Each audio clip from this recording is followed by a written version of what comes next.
오늘 우리가 여호수아서를 읽었습니다. 여호수아는 24장까지 있는데요. 딱 두 부분으로 나눌 수 있습니다. 모세의 후계자 여호수아가 이스라엘 백성들을 데리고 가나안 땅을 점령한 이야기가 12장까지 나옵니다. 그리고 13장부터 24장까지는 그 가나안 땅에 들어갔으니까 이제 지파별로 어느 땅에 살 것인지를 다 분배해서 그 각각의 지파별 영역에 들어가서 정착하는 이야기가 13장부터 24장까지입니다. 그래서 13장에 보면 12지파가 이제 전쟁을 다 끝난 다음에 요단강을 건너서 가나안 땅에 들어가는데, 그 요단강을 건너기 직전에 강가니까 거기가 목초지가 좋거든요. 그러니까 이스라엘 지파들 중에서 르우벤 지파, 갓 지파, 므낫세 반 지파는 주로 목축을 하는 지파입니다. 그래서 일찍이 모세에게 허락을 받습니다. 저희 지파는 가나안 땅 싸움 끝난 다음에 이 강가에 살겠습니다. 그래서 르우벤, 갓, 므낫세 반 지파는 이미 자기 땅을 확보하고 거기 살고 있습니다. 그리고 이스라엘 지파 중에서 힘 있는 지파, 예를 들어서 유다 지파나 에브라임 지파, 이런 지파들도 15장에서 17장에 보면 자신들의 살 영역에 들어가서 정착을 하기 시작했습니다. 그리고 이어지는 것이 오늘 18장입니다. 그런데 18장에 보면 우리가 읽은 대로 7지파가 있는데, 이 7지파는 아직까지 자신들이 거처할 분배받은 땅에 들어가서 살지를 않고 있습니다. 그래서 여호수아에게 꾸중을 받습니다. 왜 너희들은 너희들에게 영역을 정해주었는데 거기 가서 정복하고 살지 않느냐, 이렇게 꾸지람을 받거든요. 그러면 이 아직까지 자신의 영역에 가서 살지 못하는 7지파는 어떤 지파냐? 공통점이 있습니다. 7지파. 이 7지파는 아주 12지파 중에서도 작은 지파, 아주 연약한 지파입니다. 때로 우리가 세상살이에 지치고 힘들어서 나 스스로가 아주 작아 보일 때, 아주 초라해 보일 때, 그 초라해진 내 모습이 바로 오늘 7지파와 같은 모습입니다. 그러면 이 7지파가 앞으로 어떻게 이 위기를 극복하고 자신의 땅을 확보하고 그곳에 정착하느냐, 오늘 우리에게 적용하면 내가 스스로 초라하고 보잘것없이 여겨질 때 어떻게 하면 하나님 앞에서 당당하게 이 세상을 살아갈 수 있을까? 이 질문으로 본문의 교훈 3가지를 지금부터 살펴보도록 하겠습니다. 제일 먼저, 때로 나 자신이 미워질 때, 그때 첫 번째로 우리가 생각할 것은 문제의 원인을 나로부터 찾아야 한다 하는 겁니다. 내가 문제다 라고 정확하게 문제를 인식하는 것에서부터 문제를 해결할 수가 있게 되는 거죠. 자, 오늘 본문 우리가 읽었는데요, 2절 한번 보십시오. 2절 함께 한번 읽어볼까요? 시작. 그러나 이스라엘 자손 중에 그 기업의 분배를 받지 못한 자가 아직도 7지파라. 아멘. 저 2절을 잘 읽으셔야 됩니다. 그저 스쳐 지나가듯이 2절을 읽으면 여호수아가 땅을 분배했는데 7지파에게는 아직 분배를 안 했나 보다, 여러분, 그런 뜻이 아닙니다. 이 여호수아는 모든 지파에게 땅을 분배를 다 해주었습니다. 그러니까 7지파는 여기서부터 여기까지는 너희 7지파가 살아라 하고 땅을 분배를 해준 겁니다. 자, 그 다음에 3절 한번 보십시오. 3절 한번 화면으로 보시죠. 그래서 여호수아가 이스라엘 자손들에게 말합니다. 너희에게 하나님께서 이미 땅을 주었는데 왜 너희들은 지체하고 있느냐 하고 꾸중을 받습니다. 그러면 여러분, 이 질문이 자연스럽게 생기죠. 왜 7지파는 땅을 분배받았는데 그 땅에 가지 않았느냐? 이유가 있습니다. 우리가 요즘에 그 전쟁을 한다 생각하면 그 나라의 국경을 통과해서 처음부터 끝까지 그 나라를 쫙 이렇게 점령을 하잖아요. 그런데 그 당시 고대의 전쟁은 그렇지가 않습니다. 이스라엘 백성들이 가나안 땅을 점령할 때 가나안 땅 처음부터 끝까지를 완벽하게 점령한 게 아니고요, 가나안 땅에서 거점이 되는 아주 중요한 성이나 도시들을 함락을 시킵니다. 그러면 큰 도시와 성을 함락시키면 작은 성이나 도시는 이미 항복을 하는 상태가 되어버리는 거죠. 그래서 여리고성, 아이성 이런 큰 성을 함락시켰습니다. 그래서 거점이 되는 큰 성을 함락시킨 다음에 여호수아가 지파들을 다 모아서 너희 지파는 여기, 너희 지파는 여기, 7지파는 여기서부터 여기까지 땅을 분배를 해 주었기 때문에, 그럼 이제는 큰 성, 연합군을 구성해야만 이길 수 있는 성은 다 점령했으니까, 예를 들어서 유다 지파가 A라는 땅을 받았으면 그 땅에 가면 여전히 그 땅의 작은 성에는 가나안 사람들이 살고 있는 겁니다. 그럼 유다 지파가 힘을 모아서 그 땅 거민들을 몰아내고 그 땅을 점령하는 거죠. 그렇게 해서 땅을 분배를 한 다음에 소규모 전투에서 승리해서 그 영역을 확보하는 겁니다. 그런데 다른 큰 지파들은 그렇게 싸워서 이겼는데 이 7지파는 자신이 없는 겁니다. 우리끼리 나가서 싸워서 이길 수 있을까? 이런 자신이 없죠. 자신이 없으니까 어떻습니까? 머뭇머뭇하고 있는데 에브라임 지파, 유다 지파, 루벤 지파, 갓 지파 이런 지파들은 다 땅을 점령하고 살고 있으니까 그게 부러운 겁니다. 내가 마땅히 열심히 싸워서 땅을 점령해야 될 생각보다 나는 점령을 아직 못했는데, 나는 자신감이 없어서 가만히 있는데 다른 지파는 이미 땅을 점령한 걸 보고 부러워만 하는 거죠. 질투하고, 그러면서 여호수아에게 원망하고, 그러면서 한없이 시간만 보내고 있는 겁니다. 여러분, 그렇습니다. 우리도 살다 보면 그렇습니다. 자신감이 없으면 불안하고요. 나는 불안한데 괜히 잘 사는 사람 보면 트집 잡고 싶고, 괜히 마음이 언짢고 자격지심이 생깁니다. 누가 내 마음을 볼까봐, 들킬까봐 두려워하면서도 문제의 원인이 나에게 있는데 나에게서 문제의 원인을 찾지 않고 환경 탓하고, 저 사람은 저러니까, 나보다 훨씬 받은 게 많으니까, 저 사람은 환경이 좋으니까, 운이 좋아서, 그런 식으로 하면서 한없이 약한 스스로가 나에게서부터 문제가 있다는 것을 잊어버리고 살아가는 경우가 많습니다. 자, 문제 해결의 첫 번째는 문제 해결의 원인을 나로부터 찾아야 한다 하는 거죠. 자, 그러면 어떻게 이 문제를 해결하는가 한번 보겠습니다.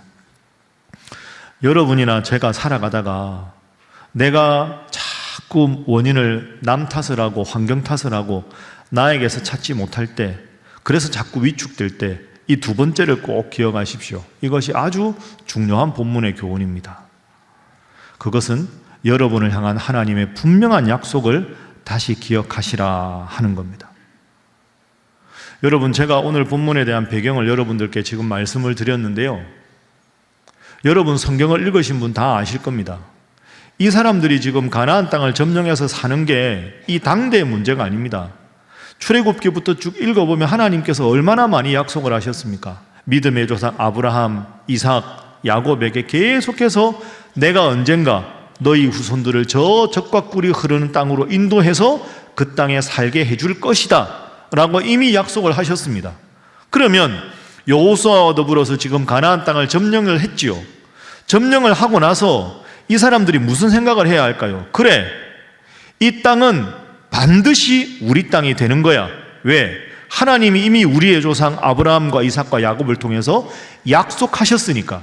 그 약속을 믿고 나가면 하나님께서 반드시 승리하게 해주실 텐데, 이들의 문제는 하나님이 이미 약속하셨다는 것을 잊어버렸다는 겁니다. 그걸 잊어버리니까 갑자기 가나안 거민들이 대단해 보이고, 그러다 보니까 나 스스로가 초라해지고 전쟁에서 이기기가 힘들겠다 하고 자신감이 없어진 거죠. 여러분, 오늘 본문 3절 말씀을 주의해서 읽으셔야 합니다. 자, 3절 화면 보겠습니다. 함께 한번 읽어볼까요? 시작.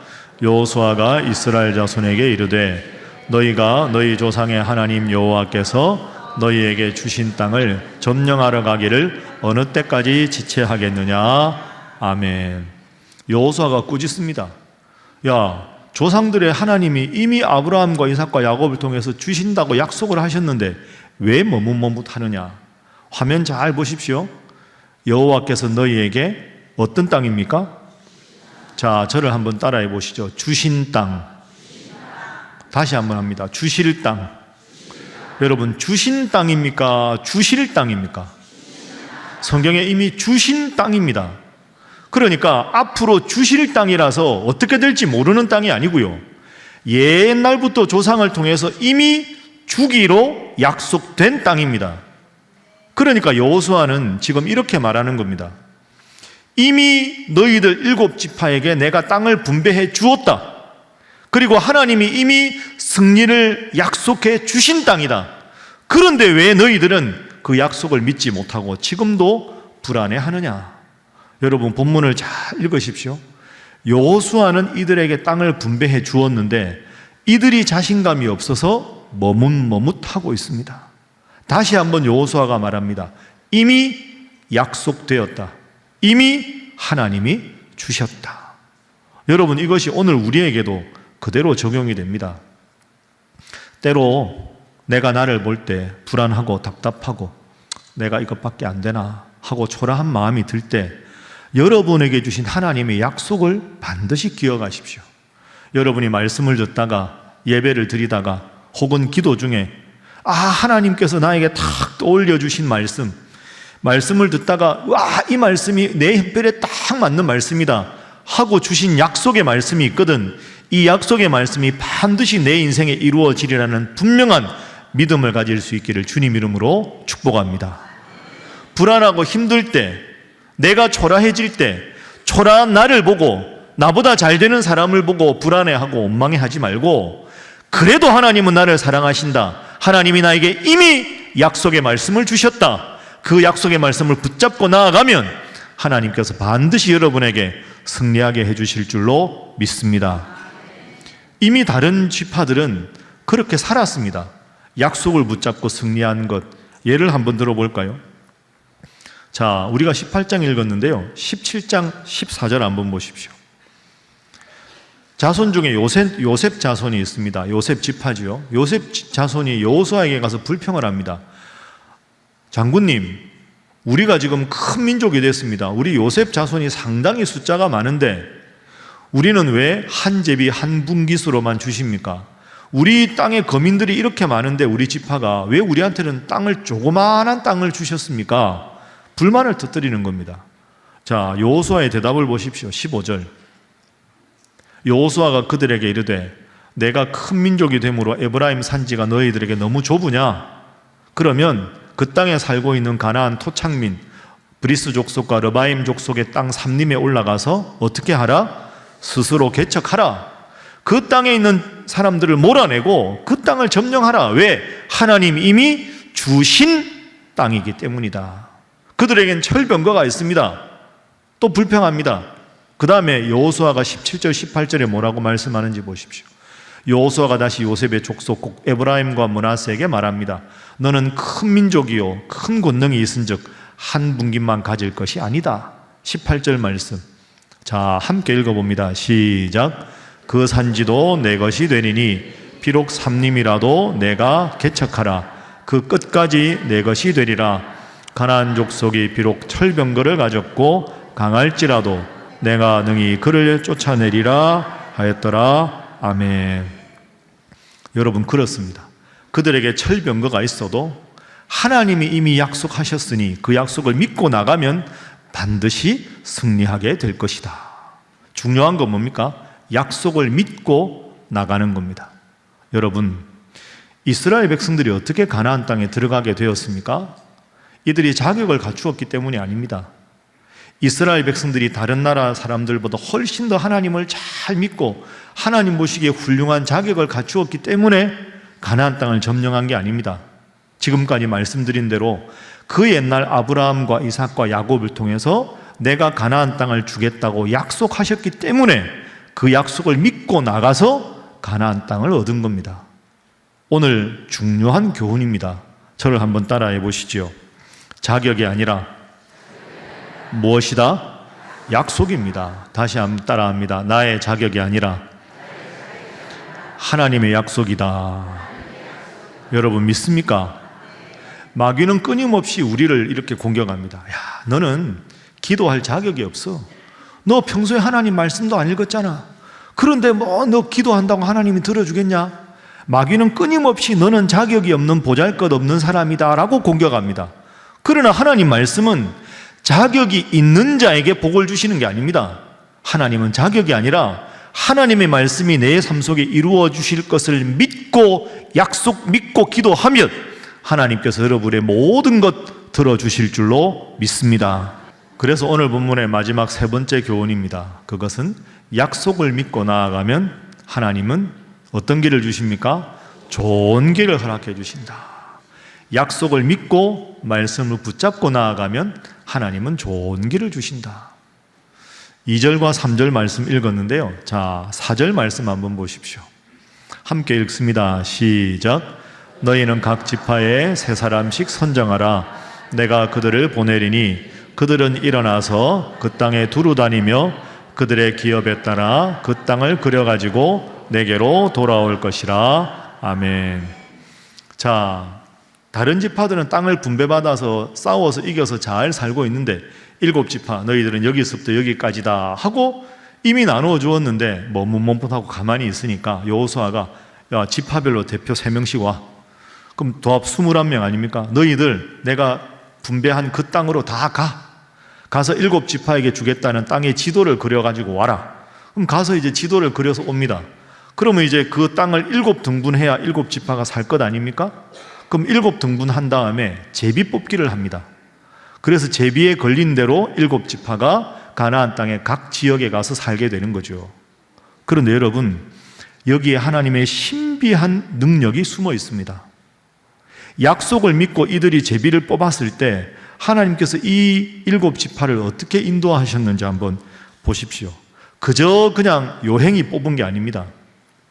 우리가 시골에 가면 그런 말이 있죠. 선비의 마을, 물이 맑은 마을, 인삼을 재배하는 마을. 그 마을마다 특색이 있지 않습니까? 그 마을의 환경에 따라 아주 적절하게 그 지파에 가장 알맞는 땅을 하나님께서 제비를 통해서 정확하게 살 수 있도록 해주셨습니다. 자, 예를 들어서 첫 번째 지파가 베냐민 지파인데요. 18장 11절 보십시오. 베냐민 지파가 제비를 딱 뽑았습니다. 베냐민 자손 지파를 위하여 그들의 가족대로 제비를 뽑았으니 그 제비 뽑은 땅의 경계는 유다 자손과 요셉 자손의 중간이라. 유다 자손도 엄청 큰 지파고요. 요셉 족속도 엄청 큰 지파인데 베냐민 지파는 아주 작은 지파입니다. 그러니까 외적이 침입하거나 하면 불안하죠. 그러니까 어떻게 합니까? 큰 두 지파 사이에 딱 끼어 있어서 방패막이를 요셉 지파, 유다 지파가 하게 딱 그런 자리에 하나님께서 안내하신 겁니다. 그리고 이것이 우연이 아니고 이미 신명기 33장 12절에 예언되어 있습니다. 화면 보십시오. 베냐민에 대하여는 일러스되 여호와의 사랑을 입은 자는 그 곁에 안전히 살리로다. 큰 지파 옆에 너희가 살게 해줄 테니 걱정하지 말아라 한 그 예언의 말씀 그대로 제비를 뽑았더니 딱 그렇게 되었습니다. 19장 1절에는 시므온 지파가 나옵니다. 시므온 지파도 아주 작은 지파거든요. 똑같습니다. 시므온 자손의 지파를 위하여 그들의 가족대로 제비를 뽑았으니 그들의 기업은 유다 자손의 기업 중에서라. 너희가 작은 지파니까 제일 큰 유다 지파와 함께 살아라. 그러면 너희들은 걱정이 없을 것이다. 세 번째 지파는 스불론 지파입니다. 19장 10절부터 나오는데요. 이 스불론 지파는 장사를 아주 잘하는 지파입니다. 그 당시에 장사를 하려면 그래도 바닷가나 큰 강가에 연해야 해상무역을 할 거 아닙니까? 그 스불론 자손이 딱 제비를 뽑았는데요. 딱 바닷가, 유일하게 바닷가를 뽑습니다. 그럼 하나님 무슨 뜻일까요? 너희들 장사 잘하는 족속이니까 배 만들어서 장사 열심히 하고 무역해서 잘 살아라. 그렇게 말씀하신 겁니다. 그 다음에 이사갈 지파, 아셀 지파, 납달리 지파, 이 세 지파는 어떤 지파냐 하면 여러분 그런 분들 있잖아요. 순박하고 성실하고 착한 사람들, 이 사람들이거든요. 그러면 그 가나안 땅에서 제일 좋은 평야가 이스라엘 평야입니다. 그 이스라엘 평야를 딱 3등분을 해서 이사갈 지파, 아셀 지파, 납달리 지파, 너희들은 성실하고 장사 같은 건 잘 못하고 그냥 우직하니까 여기서 농사 짓고 살아라. 그렇게 이제 세 지파를 나눠줍니다. 한 지파 남았습니다. 단 지파. 단 지파는 12지파 중에 제일 싸움을 잘하는 지파입니다. 툭 하면 싸웁니다. 그래서 삼손이 단 지파 출신입니다. 그래서 가나안 땅 남은 땅 중에서 척박하지만 싸워서 이기면 무진장이 큰 땅을 차지할 수 있는 땅을 단 지파에게 줍니다. 너희들은 싸움 잘하니까 싸워서 그 땅을 알아서 해라. 여러분 어떻습니까? 그저 제비를 뽑은 것 같지만 그저 뽑은 게 아니라 하나님께서 가장 그 지파에게 알맞은 것을 주셨습니다. 여러분이 하나님 말씀 읽다가 하나님의 약속의 말씀 붙잡고 기도하면 여러분의 삶에 가장 필요한 것, 여러분이 기대하지 않았지만 꼭 필요한 것까지 좋으신 하나님께서 주시는 줄로 믿습니다. 그 약속 믿고 하나님 앞에서 늘 말씀 붙잡고 기도해서 여러분의 인생에 가장 복되고 기쁜 날을 볼 수 있기를 주님 이름으로 축복합니다. 다시 한번 인사하겠습니다. 주님만 믿고 나아가시기 바랍니다. 이제 마지막으로 1절 말씀 한번 읽어보겠습니다. 자, 1절 말씀 함께 읽습니다. 시작. 이스라엘 자손의 온 회중이 실로에 모여서 거기에 회막을 세웠으며 그 땅은 그들 앞에서 돌아와 정복되었도다. 아멘. 여러분, 제가 1절을 제일 마지막에 읽었는데요, 사실은 1절이 제일 중요합니다. 원래 이스라엘 족속이 가나안 땅을 점령할 때 가나안 땅 점령에서 처음에 만났던 큰 나름 성읍이 길갈이었거든요. 그러니까 하나님 앞에 회막을 길갈에 세웁니다. 회막은 예배드리는 공간 아닙니까? 그런데 길갈은 가나안 땅 입구에 있잖아요. 그러니까 7지파가 땅을 다 분배하고 모든 게 어느 정도 정리가 되기 시작할 때 하나님께서 여호수아를 통해서 회막을 옮겨라. 어디로 옮기라고 했습니까? 방금 봤는데 그새 까먹으시고, 실로입니다. 실로. 지도를 보면 가나안 땅 제일 한복판에 실로가 있습니다. 가나안 땅의 제일 한복판에 있는 실로에, 거기에 제일 좋은 땅에 회막을 세워서 하나님께 예배드리라. 그리고 예배드리면서 약속의 말씀 붙잡고 나가면 하나님께서 좋은 것을 주시리라.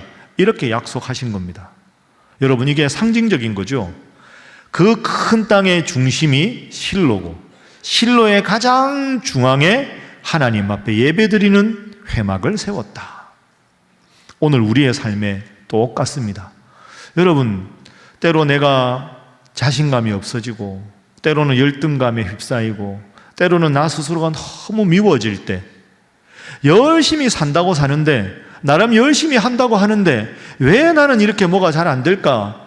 그저 편하게 지내는 저 사람들은 한없이 잘 되는 것 같은데 나는 이렇게 애쓰고 나는 이렇게 힘쓰는데 왜 이렇게 안 될까? 이유가 도대체 뭘까? 뭐가 잘못된 것일까? 그런 마음이 들 때 한 가지만 꼭 생각하십시오. 이것이 틀리면 다 뒤틀리는 거고요, 이것이 바로 서면 하나님께서 바로 세워주시는 겁니다. 그게 뭡니까? 가나안 땅 한복판에 실로가 있고 실로의 한 중심에 예배를 드리는 회막이 있었다는 겁니다. 여러분 스스로에게 이 시간에 한번 자문해 보십시오. 이렇게 바쁜데, 이렇게 지쳤는데 왜 이렇게 내 인생이 안 풀릴까? 여러분의 삶의 중심에 하나님이 계십니까? 여러분의 삶의 중심에 예배가 있습니까? 오늘 본문 1절, 한 중앙인 실로의 한복판에 예배당을 세워라. 이것이 바로 선 다음에 모든 벌어지는 일을 통해서 내가 너희에게 약속 믿고 나가면 큰 복을 주리라 약속해 주셨습니다. 오늘 이렇게 예배당에 오신 여러분 잘 오셨습니다. 하나님을 사랑하는 마음이 여러분 마음속에 있습니다. 모쪼록 이렇게 주일 예배 한 번만이 아니라 매일 말씀을 읽고 매일 하나님 중심으로 삶을 살아가서 이 중심축을 튼튼히 하고 말씀 붙잡고 열심히 기도해서 내가 나를 보면 한없이 초라하고 부족하지만 능력의 말씀, 하나님 말씀 믿고 예배 중심으로 하나님 중심으로 살아가서 여러분 구하는 것과 구하지 않은 모든 것까지 얻는 복된 여러분의 인생이 되기를 주님 이름으로 축복합니다.